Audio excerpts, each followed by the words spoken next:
What's up, y'all? It's Gabe, and today we're going to be covering how-to footwear when you're out backpacking. Before I started backpacking through the mountains and the snow and the water, I didn't really understand how important your footwear is. I used to backpack with cheap trail runners that my dad grew out of. Ever since I started backpacking more, especially through the mountains, I really understood what you do and what you don't need. Alright, boots or trail runners.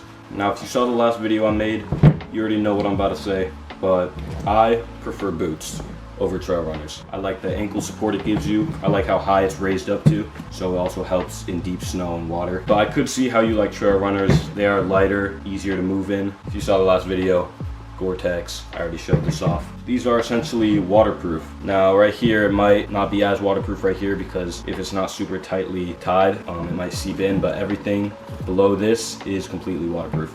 Anything that goes above here is waterproof. This doesn't mean you need these shoes if you want to go in water. I'll show y'all how you can make these into waterproof hiking shoes. Alright, next up, we got what type of socks you should wear. Now, before I started getting really into hiking and backpacking, I really didn't think socks were a very important piece of your footwear kit or your footwear gear. There is 3 types of material that socks come in, and that most of any clothes come in. It can be wool, cotton, or synthetic. So these socks right here, I take when I'm on long winter backpacking through the mountains type trips. Number 1, they're wool, which means they sweat wick, which means they take the water, move it away from your foot, and they're also not cold when they're wet. Now these socks are very thick, so I never take these out when it's super sunny and warm. I might take these as an extra pair if I get cold sleeping. Now these are types of socks you never want to take backpacking. Cotton is bad because when it gets wet, it doesn't dry very quick, and it also is very cold when it's wet. And the next up, we got the compromise in between. Now most people don't just got wool socks lying around, and there are thin wool socks. These are really thick. But most people don't got thin wool socks lying around because those are kind of a specialty item that people that backpack a lot do buy. They're synthetic. Most people have synthetic socks and cotton socks, but synthetic is much better than cotton because it doesn't get as cold when it gets wet. It also dries quicker. So if you're just starting off and you haven't really bought in a bunch of backpacking gear, these are most likely what you're going to go out with, just some synthetic socks. And I even still would wear socks like these out backpacking.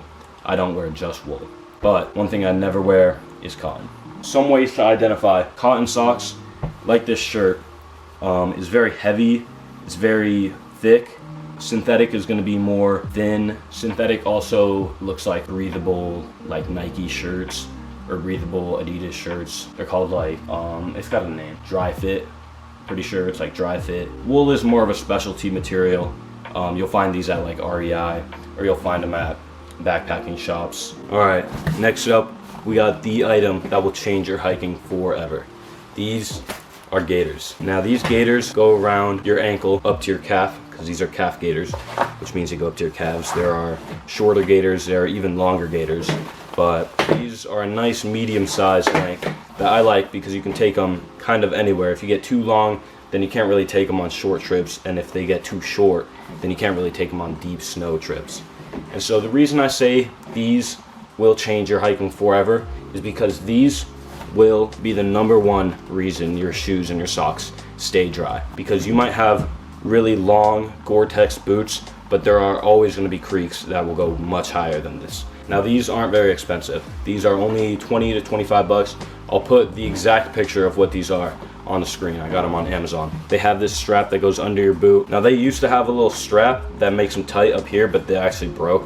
But to be honest, I don't even need them, so I just took the other one out. Alright, here they are on both trail runner and boot.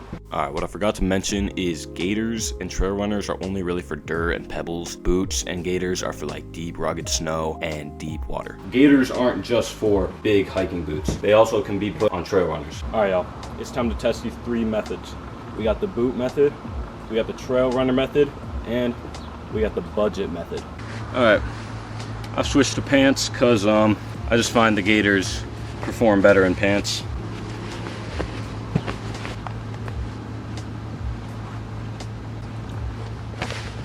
Since these gaiters are Velcro, the water might seep through the Velcro a little bit.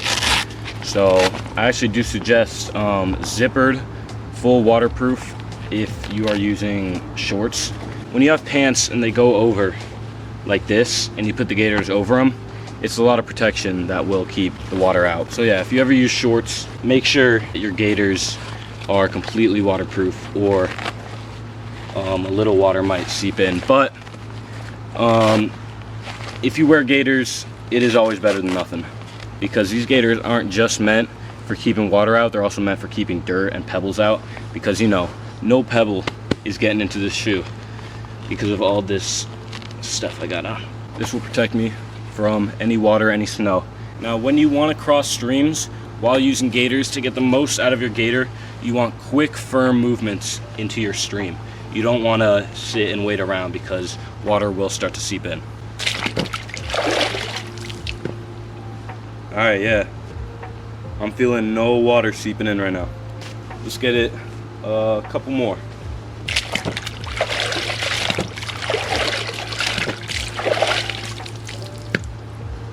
And yeah, man, I'm feeling no water on my socks right now. The water went up to around here, so if it were to go over, water would start to seep through. Now, gaiters aren't just meant for water. They're really helpful in snow and for keeping pebbles out, but water is one of the main things that it is good with. Now, I'm actually expecting worse results with the trail runners, because the clearance the boot has, which it goes really high up, trail runners only go up to here. So if a lot of water is right here, it might not withstand this. But yeah, let's try it out. And this is why I say trail runners and gaiters do not mix with deep water. Oof. Yeah. Alright, I'm not even gonna lie to y'all, my sock is wet right now. Just like I thought, trail runners are not gonna be as good as bigger boots. Although the trail runners did fail, I do have one more method that I want to try out. And that method is the budget method. So man, you already know these Pumas are obviously not waterproof, man. But I do have a plan. We got the hot dog bun bag. The hot dog bun bag. Put this over. Oh, it's a little small. So just put your shoe on with the bag. Put this over. If this works, it's gonna be crazy. All right, y'all. 3, 2, 1. Oh my gosh. I'm definitely feeling the coldness of the water on the bag, but my sock is completely dry right now. Let's try this again. Y'all, my foot is dry right now. Let's leave it in for a long time. Okay, it's getting wet. Alright. Yo, that actually worked. That actually worked. Yeah, so the shoe is completely soaked, but if I take this bag off, dude, my socks are completely dry.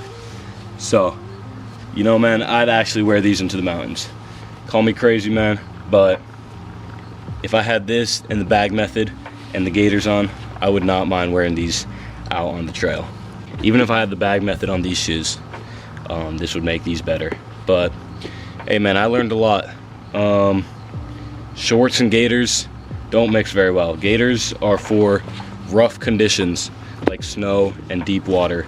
And to be honest, I actually like wearing pants anyways, because when I'm out on the trail, a lot of the trails I go on usually get pretty rough and there's a lot of bushes everywhere, so the pants, these big thick camo pants that I wear a lot, they help me not get scratched up, because I definitely would get scratched up.